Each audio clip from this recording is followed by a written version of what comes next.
ఉప్పు కప్పు రంబు ఒక్క పోలిక నుండి చూడ చూడ రుచులు జాడ వేరు పురుషులందు పుణ్య పురుషులే వేరయా విశ్వదాభిరామ వినరు. పుణ్యం. ఈరోజు మన టాపిక్ పుణ్యం. పుణ్యం అంటే ఏంటి, అసలు పుణ్యం ఎలా వస్తుంది? అవును, ఎలా వస్తుంది అనేది ఏంటంటే 10 రకాల పుణ్యాలు ఉన్నాయండి. దశవిధ పుణ్యాలని 10 రకాలు ఉన్నాయి. ఈ 10 రకాలని మనం ముందు తెలుసుకున్నాం, అసలు తర్వాత చర్చ తర్వాత. 10 రకాల పుణ్యాలు ఏంటంటే, ఫస్ట్ పరోపకారము, గురుజన సేవ, దానము, ఆతిథ్యము, పవిత్ర కార్యములు, మహోత్సవము, వ్రత నియమాలు, తర్వాత పశుపాలన, జగద్వృద్ధి, న్యాయాచరణము. ఈ 10 రకాలైన పుణ్యాల్ని మనం ఆచరిస్తూనే ఉండాలి. ఆచరించాలా ఆచరించలేదని పక్కన పెట్టేస్తే చాలామంది ఏమంటారంటే, బాబాయ్ ఇవన్నీ మేము ఎక్కడ చేస్తామండి, ఏం జరిగితే అదే జరుగుతుంది.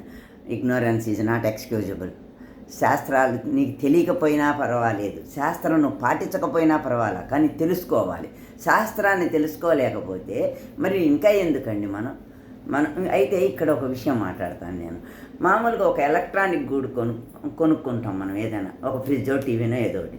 దాంతోపాటు ఒక మాన్యువల్ ఇస్తాడు. ఆ మాన్యువల్ మనం ఏం చేస్తామంటే చాలా శ్రద్ధగా చదివేసి ఎట్టాగా దాన్ని ఆపరేట్ చేయటం, మెయింటెనెన్స్ ఏంటి, దాని లైఫ్ టైం ఏంటి అన్నీ తెలుసుకుంటాం.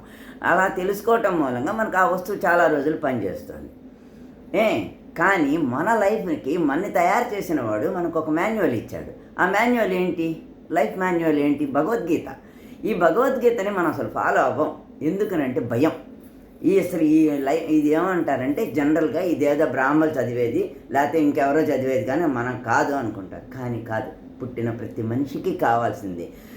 ఈ శాస్త్ర విమర్శ ఇవి చేసేటప్పుడు భగవద్గీతని మనం అసలు ముందు ఎట్లా చదువుకోవాలి అని అంటే, భగవద్గీత పద్యాలు చదివేసుకోవటమో, లేకపోతే అర్జునుడు, ధృతరాష్ట్రుడు, దృష్టజ్యుమ్నుడు, లేకపోతే కృష్ణుడు, అర్జునుడు ఇలా కాదు. అసలు పాత్రలన్నీ పక్కన పెట్టేసి వాళ్ళు మాట్లాడిన మాటల్ని తీసుకోవాలి. శాస్త్ర చర్చ ఏం చేశారు వాళ్ళు, ఒక కష్టం వచ్చినప్పుడు ఎలా చేశారు, ఒక బంధుజనులతోటి ప్రవర్తించేటప్పుడు, అలాగే ఒక ధైర్యం రావాలంటే ఏం చేశారు, ఇట్లా మనం అన్ని ఆ భగవద్గీతలోంచి నీట్గా నేర్చుకోవచ్చు. అయితే ఇవి మళ్ళీ ఇక్కడ కూడా అంతే, బ్రాహ్మణులకే చదువుతుందని అనుకుంటారు. కానీ భగవద్గీత నేర్చుకోపోయే ముందు నువ్వు ఏంటి అని విశ్లేషించుకోవాలి. నువ్వు అంటే మనం ఏంటంటే చాతుర్వర్ణాలు మనలోనే ఉన్నాయి. ఏమంటే బ్రాహ్మణ, క్షత్రియ, వైశ్య, శూద్ర. అదేంటండి, నేనైతే బ్రాహ్మణుని, నేనైతే శూద్రుడిని, నేనైతే కోమటిని, నన్నేంటండి మీరు ఇలా కలిపేశారంటారు. కాదు, నేను మన రూపాలు ఉండే విషయం గురించి చెప్తున్నా. బ్రాహ్మణ ఎట్లా అంటే ప్రతి వాళ్ళకి శాస్త్ర చర్చ చేయటము, శాస్త్ర విమర్శ చేయటము, లేకపోతే దాని గురించి తెలుసుకోవటం ప్రతి వాళ్ళకి ఇష్టమే. ఎందుకంటే చిన్న విషయాన్ని చెప్తానండి, అక్కడ ఈశాన్యంలో ఇది ఉండకూడదు, నైరుతి ఇటు ఉండకూడదు, లేకపోతే మంచం ఇటు వేసుకోవాలి, ఇది పరుపు ఇటు పెట్టుకోవాలి, బీరువా ఇటు పెట్టుకోవాలి, అన్నీ చెప్తాం. శాస్త్ర చర్చలు ఎవరైనా చేస్తూనే ఉన్నారు. వేదాలు పక్కన పెట్టండి, వేదం కూడా నేర్చుకునేవాళ్ళు ఉన్నారు ఇంట్రెస్ట్ ఉంటే. అయితే బ్రాహ్మడు అయిపోయింది.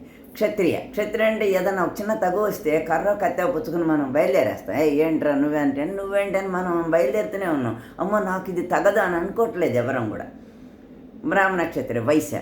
బిజినెస్. ఈ రోజున బిజినెస్ ప్రతి వాళ్ళు రూపాయికి రూపాయి ఆదాయం వచ్చే ప్రతి పని చేసేస్తున్నారు, అందరూ చేస్తున్నారు. చిన్నవాళ్ళేంటి పెద్దవాళ్ళేంటి, బిజినెస్ రాని వాళ్ళే లేరు. అంటే బిజినెస్ చెయ్యకపోయినా బిజినెస్ తోటి ఆలోచించేవాళ్ళం కూడా. ఇంకా 4వది శూద్రుడు అంటే ఎవరు, గుండె బలము, కండబలం కలిగి కష్టపడే మనస్తత్వం ఉండేవాడే శూద్రుడు. మరి ఈ 4 మనలో ఉన్నాయి కదా, మనం అందరం కష్టపడి పనిచేస్తూనే ఉంటాం. అలాంటప్పుడు మనం ప్రత్యేకించి వేరే ఎవరో కులం వాళ్ళని ఉన్నారు మనలో, మనది ఇదే కులం అని అనుకోకూడదు.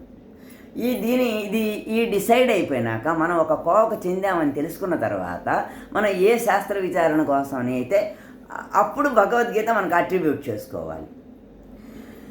అప్పుడు నా ధర్మాలు ఏంటి, నా గుణాలు ఏంటి, నేను ఎలా చేస్తే నేను అనుకున్నది సాధించగలనని తెలుస్తుంది. ఇది నాకు తెలిసిన భగవద్గీత.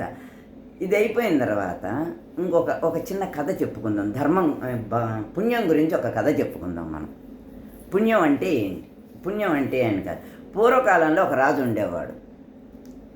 ఆయన పేరు ఇంద్రజిమ్నుడు అనే రాజు ఉండేవాడు. ఆయన చాలా కాలం బాగా ప్రజల్ని బాగా పరిపాలించి దానాలు ధర్మాలు చేసి మంచివాడు అయిపోయినాక జనమరణాల నుంచి ఎవరు తప్పించుకోలేరు కనుక వయసు అయిపోయినాక మరణించాడు. మరణించిన తర్వాత ఆయన్ని దేవదూతలు తీసుకెళ్ళిపోయి స్వర్గంలో పెట్టారు. అట్లా చాలా కాలం ఉన్నారు. ఉన్నాక ఒకసారి ఏం చేస్తారు దేవదూతలు, అయ్యా మీ టైం అయిపోయింది, ఇంకా మీరు బయలుదేరండి, మీరు అంటే భూమి మీద కన్నా వెళ్ళాలి, లేకపోతే ఇట్లా నరకానికన్నా వెళ్ళాలి అని చెప్తారు.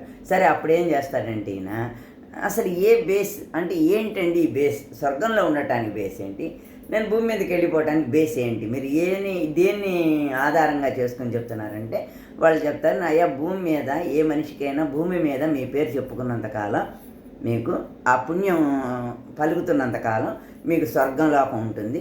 ఎప్పుడైతే భూమి మీద మీ గురించి చెప్పుకోవటం ఆపేస్తారో అప్పుడు వెంటనే మీకు నరకం అని చెప్తారు.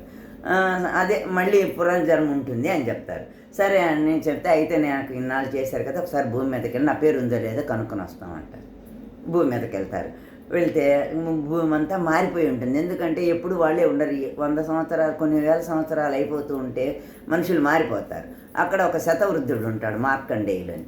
ఆయన దగ్గరికి వెళ్ళి, ఏమయ్యా నువ్వు 100 సంవత్సరాల నుంచి ఉన్నావు కదా, నీకు ఇంద్రజమున మహారాజు తెలుసా అని అడుగుతాడు. నాకు తెలియదు బాబు, నేను ఎప్పుడు వినను కూడా వినలేదే అంటాడు. మరి ఎట్లాగని ఆలోచిస్తుంటే, అయితే మీకు ఒక సలహా చెప్తా బాబు, అక్కడ ఒక కొంగ ఉంది, అది చాలా సంవత్సరాల నుంచి ఉంది, దానికి ఏమన్నా తెలుస్తుందేమో, పోయి అడగండి అంటాడు. సరే ఆయన వెళ్తాడు. వెళ్ళిన తర్వాత వెళ్ళి అడిగితే ఆయన ఆ కొంగ ఏం చెప్తాడంటే, నేను కాదు, నాకన్నా ఒక తాబేలు ఉంది, దాని దగ్గరికి పోయి అడగండి, అది బాగా చెప్తుంది, ఎన్నో సంవత్సరాల నుంచి దాని తాతల తండ్రులు కూడా అక్కడే బతుకున్నారు ఇంకాను అని చెప్తారు. సరే అక్కడికి వెళ్తారు. వెళ్తే అదే ఆ తాబేలు ఏం చెప్తుందంటే, ఓ నాకు తెలుసు రాజుగారు, మీరు మా తాతలు తండ్రులు మీ కథలుగా చెప్తారు మీ కబుర్లు, మీరు రాజ్యం చేసే రోజుల్లో మాకు దాన ధర్మాలు చేశారు కదా చాలాను, దాన ధర్మాలు చేస్తే దాంతోపాటు మీరేం చేశారంటే గోవుల్ని దానం చేశారు ఎక్కువ. ఆ గోవుల్ని తోలుకెళ్ళిపోతున్నారు కదా, తోలుకెళ్ళిపోతుంటే ఆ గోవులు గిట్టలతోటి భూమి గుంటలు పడి పెద్ద కొలను ఏర్పడిపోయింది. కొలని సరస్సు ఏర్పడిపోయింది. ఎంత పెద్ద సరస్సు ఉందో చూడండి ఇక్కడ. దీనికి ఇంద్రజమున సరస్సు అని పేరు పెట్టారు. దీంట్లోనే మేము బతుకుతూ ఉన్నాం బాబు, మిమ్మల్ని తెలియపోవటం ఏంటి, మీరు ధర్మాత్ములు అని చెప్తారు. చెప్తే మళ్ళీ ఇప్పుడు క్వశ్చన్ ఏంటంటే, ఇంతకీ వాడు ఆయన స్వర్గానికి వెళ్ళాడా లేదని. తీసుకెళ్తారండి, పుణ్యం ఉందని చెప్పారు కదా, వెళ్తారు. ఇది కథ. పుణ్యం అంటే భూమి ఎంతకాలం అయితే మన పేరు భూమి మీద ఉంటుందో అలాంటి పనులు చేసినప్పుడే పుణ్యం వస్తుంది. అయితే ఒక్కదానికి చేసేసిన ఆ పుణ్యం వచ్చేసింది అనుకుంటే కాదు.